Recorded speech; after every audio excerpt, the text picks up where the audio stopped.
Para el análisis de hoy tenemos entre manos una pieza muy particular.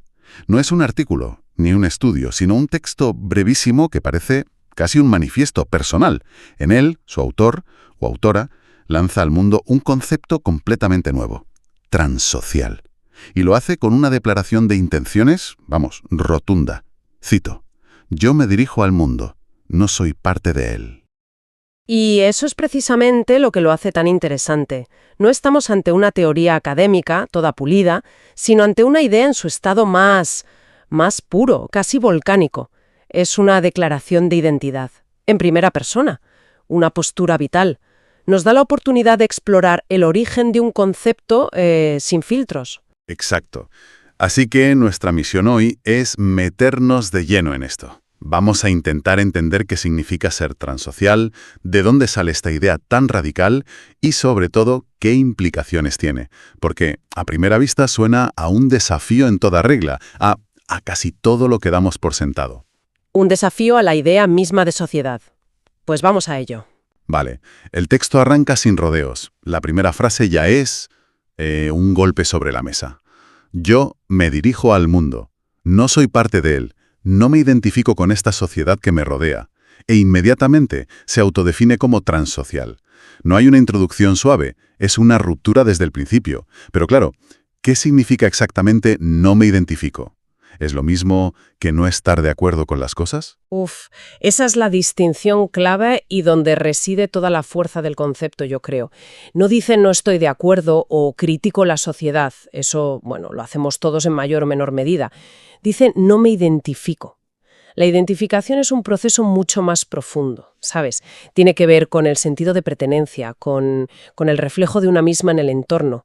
Lo que plantea es una desconexión a nivel de identidad, fundamental. Es como sentir que el sistema operativo de la sociedad es simplemente incompatible con el tuyo. Un sistema operativo incompatible. Oye, me gusta esa analogía. Y el propio texto nos da una definición más formal casi al final, como si fuera una entrada de diccionario para un término que acaba de inventar. Dice así: transsocial, adjetivo.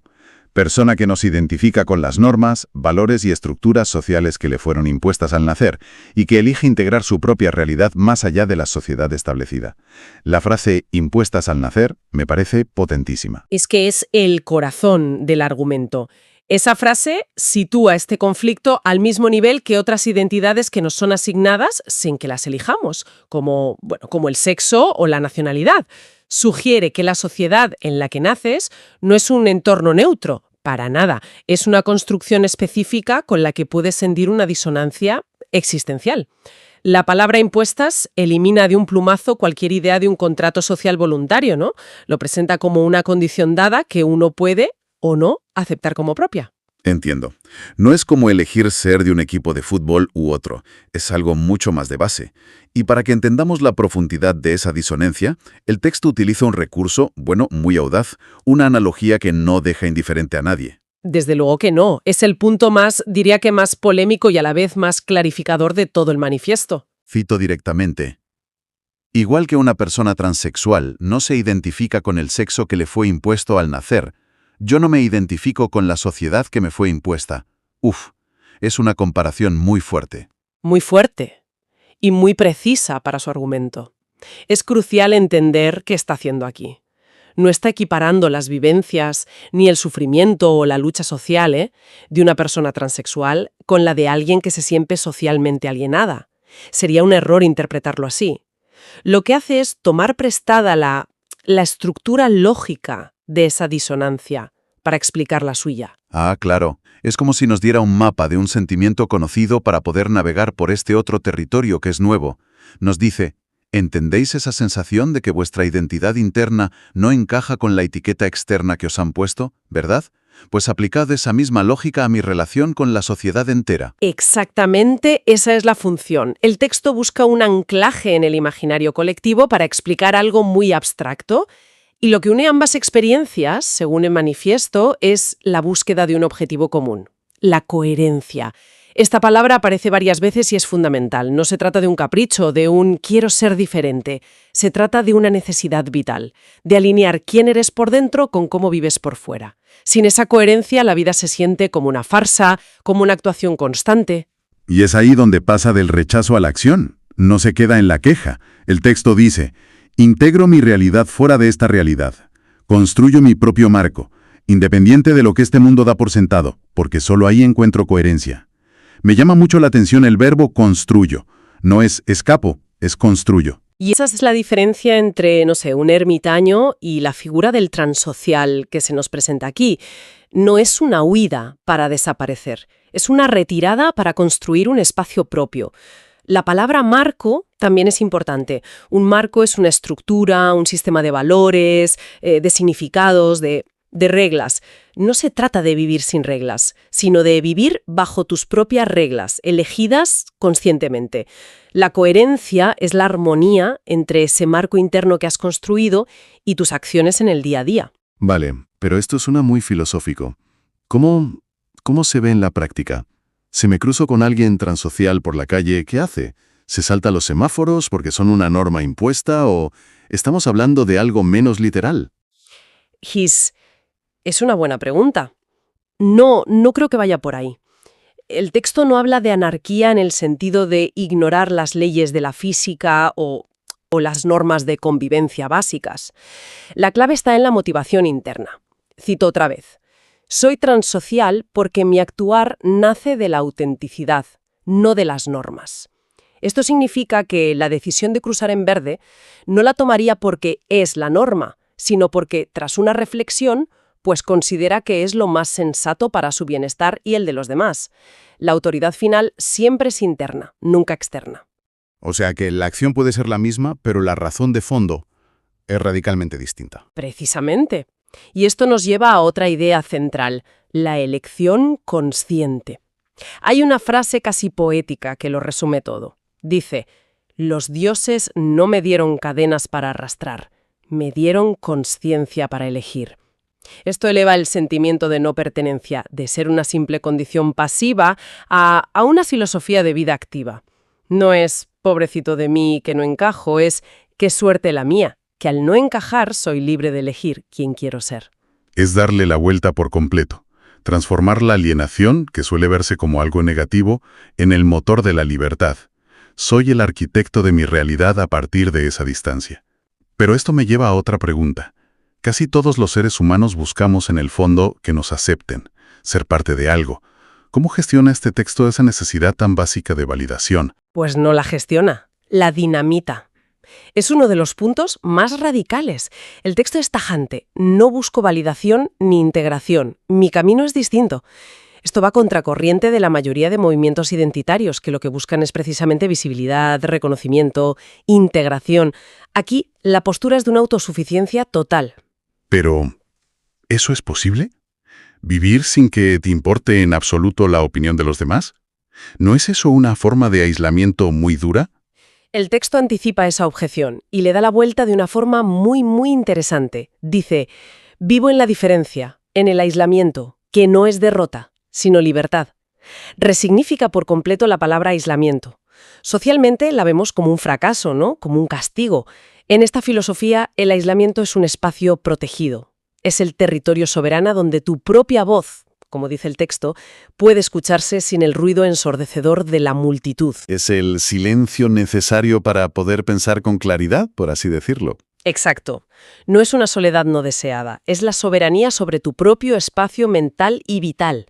Al renunciar a la necesidad de aprobación, te liberas de la enorme presión de tener que actuar, hablar y hasta sentir de una manera determinada para ser aceptada. Es una independencia radical. Esta idea de soberanía individual me resuena, pero no puede ser completamente nueva, ¿verdad?